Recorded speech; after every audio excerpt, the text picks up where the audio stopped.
Hey guys, Sean Darling here again. This is part 4 for our Simply Stupid guy.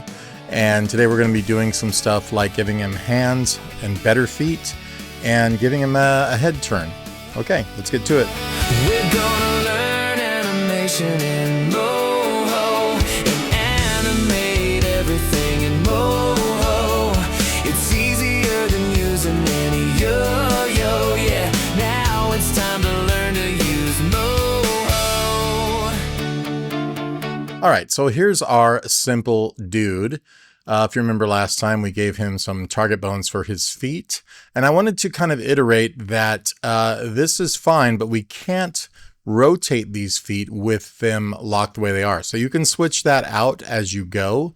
But the other thing you can do if you want to is to come up here in your bone layer on frame 0. On the foot bones, come up here to bone constraints, and you can turn off independent angle here if you want to. And when you turn it on for the target bone itself,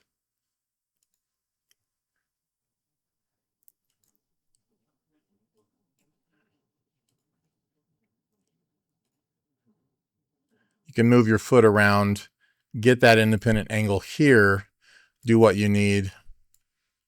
You just have to keep correcting it as it gets to the place it's going to be. This is the way I generally like to do that. So if we want, we can come over here to the foot bone on this side as well. Go back to our select bone tool and down in bone constraints, turn off independent angle here, close, and turn it on for your target bone. And here with it on, you can once again move this whole thing around and make the angle of your foot go however you want it to, when you want it to, which gives you more freedom in my opinion. The other you can switch to if you're standing on a flat surface or something and you want to make sure his feet stay flat, because in this configuration, when you go down, your feet are going to bend this way. But if you planned on, lifting it up and kicking and, doing something like this, you would just have to come over here and make sure that you straighten that foot out. It's all very simple, but however you want to work, like I said, you could switch in and out of those modes at will. First thing I want to do today, though, is give this guy some better feet. We can stay with what we've got and adjust that. That's going to be the easiest way to do it. So I'm going to come down here to his foot right, zoom in, and what I would like to do is first of all go to your select shape tool, select that shape, and come up here and turn on the stroke for that foot. I think I'm going to turn it up a little bit to kind of match a little better with the rest of the figure. It doesn't have to be as high as the leg. I want it to be more of an outline, but I think something like this looks better. And then we're going to go over here to our transform points tool, click on the background, and we're going to sort of angle some stuff. There we go, just this little guy. We're going to add another point here at the ankle to kind of ensure that, we have these. And I think what I want to do is even put another one kind of here. Now that looks a little weird, but we're going to move this other one just where you have a shape more like so. Then you can come in with your curve tool and adjust the how much you want this to be bent or curved. And you can adjust this one the same way with that curve tool to make that a little softer. You can even round out this one, but keep in mind, you're gonna have to put another point down here somewhere to kind of control that shape. And that works just fine in my opinion. We can adjust the curve of this one as well. Just move stuff around now as you see fit. In fact, if you wanted to, you could add a few more points here and there. We could bow this part of the foot out even. You can make the, toe bow out just a little more and just do exactly this for the other side. Now what I will do, and this is the easy way, is you're going to have to come in once you have everything set. And I'm just going to check this back on the bone layer. And I'm going to move my foot up and down to see, what is actually moving. Now this is fine. We'll advance this a little more in a minute. But now what I want to do is come over here to the other foot artwork layer, the foot L, and we're just going to delete that. Okay, so right click and delete layer.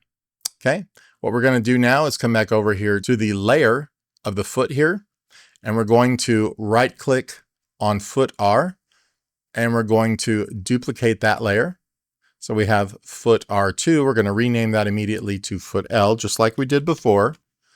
And we're now going to come over here and flip right here and flip layer horizontally, and then move it over to where it goes, in the appropriate place on this side. Now, none of this is bound, so none of this will move with your foot. So we're going to have to bind the artwork to that layer, and we can just do this in one simple way. By being on the foot left layer, we're just going to come over here to our bind layer button, click on it. Nothing will happen until you click the bone you want to bind it to. You just click here, it'll turn a very thick red, and that's going to bind that whole layer to that foot. Now we might regret this later. That's just one way to do it. So what I'm going to do is come back and undo that. And with that bone selected, we're just going to do the regular bind points. By having that bone selected, we're going to come down here to the bind points button, and we're going to circle all of these points, and then we're going to either hit enter on the keyboard or bind points up here at the top, and that will change these to the same color as the bone you're binding them to. And there we go. This now is our new foot. So if we go back to our bone layer, we could do it here as well, but let's go back to the bone layer to manipulate bones. You can see that foot moves. When we move our foot, it moves with it. And he's got a brand new set of shoes there, and he looks a little more advanced. You can make these bigger if you like. I think his feet are a little small. So all you have to do is click on the layer tool. We're going to come down to our foot R first, and we're just going to expand this up, and then we can move that to be a little more centered. It's a little bigger. It might be too big now, but I think it's perfect. We're going to come over to foot left and expand that up to be the same on the other side about. You can move it around if you need to, and there we go. All right, everything's good to go. So we're just going to click on 0. We're going to go back to our bone layer, and with those bigger feet now, he can move around just fine. We're just going to pull down on our root bone a little bit, and you can see he still can dance just as well. Once again, like I said, you get in a position like this, you just move your feet back into the shape. In fact, I'll just show you quickly animating. If we go on like frame 1 and we tap on our root bone and we tap on our feet target bones, that'll make a keyframe for each one of those. And if I move down here to like frame 6, we drop this down and we come back over to frame 12, let's say, and we bring it back up. You're like, well, that's fine, but when you're on frame 6, these are ugly. Well, just come up here and bend them back up for frame 6. Obviously, it's that simple. So now you know that when he's doing his thing. But when he comes back to 12, obviously we didn't make a keyframe here, so we're going to have to go ahead and make one for those. But that's as easy as that. Okay, so just handle that way, or if he's going to be staying on the ground, you just switch over to the method I showed you where the foot is in the independent angle instead of the target bone. Either way. All right, let's make this dude just some average hands. I'm just going to give him some sort of, all right, so we're going to make this guy some simple hands. So what we need to do is above our arm right layer, we're going to create a brand new layer, a vector layer. We're going to call this hand right. Now this will eventually be hand 1, but for now we're going to leave it as hand right. And we're just going to zoom into that area. And we're going to make this hand really easily. Now, if you start off with a circle, this might be the easiest way to do this. Just a pretty generic circle. So I'm going to come in and click on the select shape tool and select that shape and turn on the stroke. Okay, now we can move it around to where we want that to pretty much be. We can rotate it into a better position like so, and just come back to our transform points tool and click on the background, and we have the basis of this hand. Now I'm going to add on some fingers. So right now we're not going to change these, so I'm just going to draw them right on the same hand layer. So I'm just going to start here, and we're going to click again on that same spot. We're going to come out just, I think, 2 points like so. We're going to click on this spot, and then we can come out 1 and 2. And if there isn't a point, you're going to click there, and then you click on that spot again and click and 1 and 2. And then you can make another one if you need from here. I typically like 4-fingered characters instead of 5-fingered characters. That's just my own preference. And then for a thumb, we're going to go a little farther back and kind of do this sort of thing. Now, this is a very generic hand, but you get the idea. I'm going to take the hand right layer, right click it, and I'm going to duplicate that layer. We're going to immediately rename that to left. And then we're going to come up to that layer, transform layer, and we're going to press the flip layer horizontally. We're going to move it into place. We also want to make sure that you see this is behind the arm over here. We're going to make sure that hand is above the left arm. The other one can be below it because it's still above the right arm. All right, so with that, you can see that we have one other problem. Our origin is off. So on the hand left, we're going to come over and click on our set origin button and just put that kind of at the base of the hand. We're going to click on the hand right, and with our set origin still selected, we're going to click on the base of that hand. Now when they are rotated as a layer, you can see they move at the right spot. It's going to undo that. And now we also need to probably give this hand a bone, because they're just really stuck to the bones of the arms here. So if I was to come over here and move, let's say, this arm, you can see actually it's not bound to anything, right? So what we need to do is bind this artwork now to a bone. We could just attach it to this one, but I'd rather be able to move the hand independently of that forearm. So what we're going to do is come over and click on your select bone tool. Then we're going to select on the forearm bone, the forearm right, and it's spelled roararm, but same difference. Let's fix that. There we go. We're going to click on that forearm right bone, and then we're going to click on add bone. You can hit A on your keyboard also. Then we're going to go to the end of the bone and just extend this out for the whole hand right now. And this bone we're going to rename to hand right. Okay? And we're going to do the same thing over on the other side. So come over to the other side, click on your select bone tool, click on the forearm left bone, and then I want you to go to the add bone or hit A on your keyboard and click on the base of that bone out to the end of the hand. And we're going to rename that one hand L. Okay, now we have one other problem. You can see right here, this hand or this forearm ends kind of in the middle of the hand. We want to fix that. We weren't planning on hands at that point, but now that we have them, we need to fix that. So we're going to go to the transform bone. We're going to click on the forearm bone. And when you get this little end, you don't want the dot here. You don't want the middle of the bone. You want this end that gives you the two arrows. It's going to look like you can scale it, which that's what it's for. We're just going to pull that back until it gets as long as right here, the edge. We're going to click on the hand bone, and we're going to not click that end or the middle, but this base one that gives us the move icon. And we're going to pull that back until it snaps right to that bone. You can then go to the end node here and pull that out if you want to make it as long as the hand. Okay, let's go over to the other one and correct it as well. So you touch the forearm bone first. We're going to grab this node with the scaling and just pull it back a little bit to the edge of the hand. Then we'll click on this bone and then grab the move icon for that bone and snap it right here. And then you can scale the end of it out to the end over here. Okay, right now they're still not connected to the bones though. So we're going to go with point animation here or layer animation, but I just want to use point animation. It does make a difference sometimes, but don't worry about that right now. With that bone selected here, we're going to come down to our hand right layer, and we're going to come over here to select bone and make sure that's the bone that we have selected.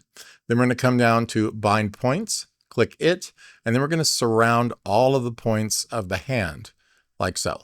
And if you can't do what I just did, make sure you turn on lasso mode right here. With those points selected, hit enter or bind points right here at the top, and you're now bound. So if we wanted to, we could check it with this manipulate bones tool, but look, we have one problem. There's bone strength on that bone and we don't want that. So go back to your bone layer, go to the bone strength tool, and just click and drag to the left until this says 0. Or you could type 0 in up here. Okay, so let's check it with the manipulate bones tool. And now when we move it, we have a perfect moving hand on the arm. We're going to move over here to the other side and do the same thing. You can see this bone has strength. So we're going to click on the bone strength tool. We're going to click here on that bone and drag to the left until we get to 0 up here. All right, perfect. Now we're going to make sure we come down to the hand left layer. We're going to come over, and that's over here on the right side. And then we're going to come over here to the left. Make sure the bone is selected by clicking on the select bone tool. You don't have to if it's already red. This just ensures you only have that one bone selected. And then now click on the bind points tool, and we're going to surround all the points of the hand and either hit enter or click bind points up here. And now your other hand is bound. So now our character has new feet and new hands. So when we go back to our bone layer, we can grab the manipulate bones tool and we can move his hand. He can wave now. He can dance a little bit and everything works. Okay. Let's make him a new ability now. We're going to give him the ability to turn his head. Okay. So let's start with how we do that. It's going to have to be a special control, just like we used for the mouth. When we move the mouth, you can see it goes sad and it goes happy. This here was a switch layer, remember? It just switched from the open eye artwork to the closed eye artwork. This one is more like a morph that can go from down to this position or to this position, back or forward. We're going to do the same kind of dial, just like that one here. It's called a bone dial, and we're going to do that for turning his head. Okay, so click on your select bone tool and click on the background to make sure none of your bones are selected. I'm going to go right above the head to make this easy, and we're going to click on the add bone tool, or A on your keyboard, and we're going to drag upward, and we're going to name this bone head turn. It's very important that you name things very clearly, because you don't want to just call this turn. I've made that mistake recently because it could be the body turn. It could be the turn of anything else. So you want to make sure it's very clearly labeled head turn. And so that you can see this, we need to go over here to the select bone tool and turn on show label. Okay. Now this is a special action just like the mouth was. And it's not an action here, but it's going to be a smart bone dial that will create a special action, a two-way special action. So we're going to come over here with that bone selected into your bone menu. We're going to come down to make smart bone dial. We have this dialog pop up, and instead of -90, we're going to go -70 degrees and 70 degrees positive. And we're going to do this over just a period of, let's just go 24 frames. This one's pretty simple, so we're not going to have any like real keyframes probably in between. Okay, and once this is set, we go OK. It's going to open up this like an action timeline, but this is just for one direction. If you look up here, we have the head turn 1 and head turn 2. So this will be like to the left if you choose, and then the right. So in this one, the first head turn, we're going to come up to frame 48, and you'll see your bone lean over in the right way to the end here of its action. And then we're going to say, what do we want to have all this look like at frame 24 of this action? So we're going to come over here now. We're going to have to move the eyes and the mouth over. So I'm going to grab the eye folder and the eye folder here. I'm control clicking those. And then I'm going to click control click as well on the mouth. That way I'm not just selecting individual layers inside, I'm just selecting the groups here. And then I'm going to go down to my layer, my transform layer tool, and we're going to move this over that far to where it kind of looks like it's looking to his right. Okay, we want to come in here. I'm going to pull this little divider up here a little bit so we can see everything. And we're going to want to grab all of these keyframes here. Not necessarily the red ones. So make sure we're grabbing like the layer one and then the other two. But you can do these separately. And when you get those, just change them to linear. So I have to grab that one separately of these. So just go linear. All right. And that should move these over. Just like that. It looks like he's turning his head, which is exactly what we want. And then I'm going to check on the blink here. And this is the one thing I was telling you that could screw up. So check on the blink left, and you can see that did work because we didn't move the individual layers. They were actually attached to these groups. So when the groups move, they moved. It should work when we get out of here the same way. All right, with that done, let's go ahead and click on head turn 2. We're going to double click that. And we're going to jump back to our upper eye there, so it's not selecting that one on the inside. And we're just going to come up here to frame 24. You can see when we do that, when we're on the bone layer, very important, that it comes up to that other keyframe and moves our bone over to its limit. And now we're going to click on eye left. We're going to control click on eye right and control click on the mouth. And now we're going to move those layers over to as far as they need to be when he's turned to the right. Okay, make these linear. You can marquee select these linear. I wouldn't mess with selecting these when you do this. I don't know what will happen personally. I just never do because there's not a reason, and it's easy enough to select these individually. Now you know it's going to work, right? So click back, double click back on your main line, and then you can see that everything looks good here. And then when we go back to our bone layer and we move our manipulate bones tool, the head will turn this way, the head will turn this way.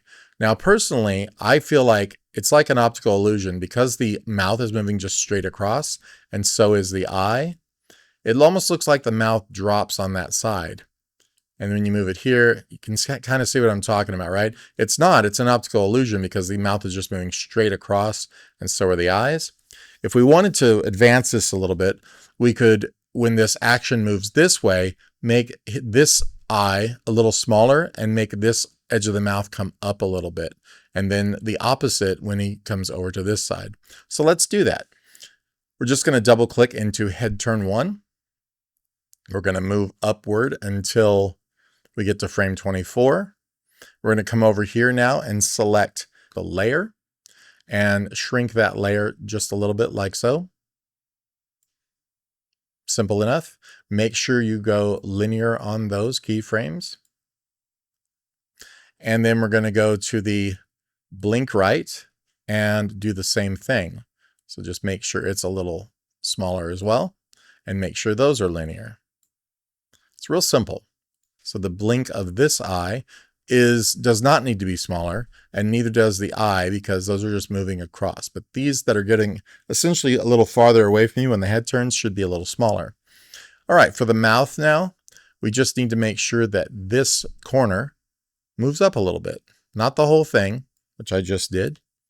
We just want to make sure the corner moves. So I'm just going to grab the transform points, and we're just going to pull that corner up slightly. You can even take the center point and pull it over a little bit to kind of give you a more general shape there. It's real simple. And then just highlight everything and make sure that is linear. We're going to do the opposite for head turn 2.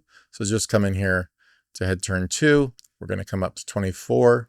You can see how weird that looks now because it's not exactly the same. While we're on the mouth, we might as well pull that corner up a little bit and move the center one over just slightly like that.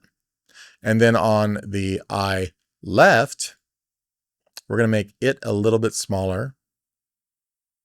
And we're going to make the blink of that one also a little bit smaller. Okay, and if you're worried about the thickness of the line, you can also change that at this position. Just go to the select shape, select that shape, and right here on the width, just make the stroke a little bit smaller than it would be, and make sure all of these are linear. And that's it. There's nothing else to do with that. We're going to make sure that our eye got smaller, but we're also going to make sure it is linear. Right? Very simple. So now look, when we change, it looks a little more natural when the head turns, I think. Okay. So let's just come back to double click to the main line again, and we'll check the head turn by going back to the bone layer. So our controls show up, and we're going to go back here to manipulate bones, and we're going to turn our head this way and this way. This eye gets a little small, but you get the idea. I think it looks a lot more natural than it did. You could even make this edge of the mouth get thinner. Let's take a look at how to do that. Go to head turn 1. When we slide up, make sure this one's also linear. But when we slide up, there's a cool tool we can use. We're going to go down to the mouth, And we're going to come over here to our line width tool and just make this, click it and drag to the left a little bit. And you can see it gets a little narrower. Just make sure those are all linear. Okay, and now you can see it gets a little bit narrower when it goes to that side. It's a little detail, but it works really well for even in a simple character. We're going to go to head turn 2, double click it. There is one of the nodes we forgot to make linear. We can just click on that and click linear. But as we come up right here, we're going to make that corner now get a little thinner. So we're going to make sure we have our line width tool selected, and we're just going to drag it a little to the left to get it a little thinner as well. Make sure all of these say linear like that. You'll know when you see the little line in them like these. And we're going to double click on mainline, and now those particular pieces are done. So let's go ahead, go back up to the bone layer and grab our manipulate bones. So now we have a head turn. We have a blink that works when the head turns. We have a mouth that can be sad or happy when the head turns. And a blink that works over here as well. Sad or happy. Okay, cool. For now, I think that is perfect for this advancement, this step of the Stupid Simple guy. So I will see you guys in the next one where we do even more cool stuff to make this a much more fleshed out character. All right, talk to you soon.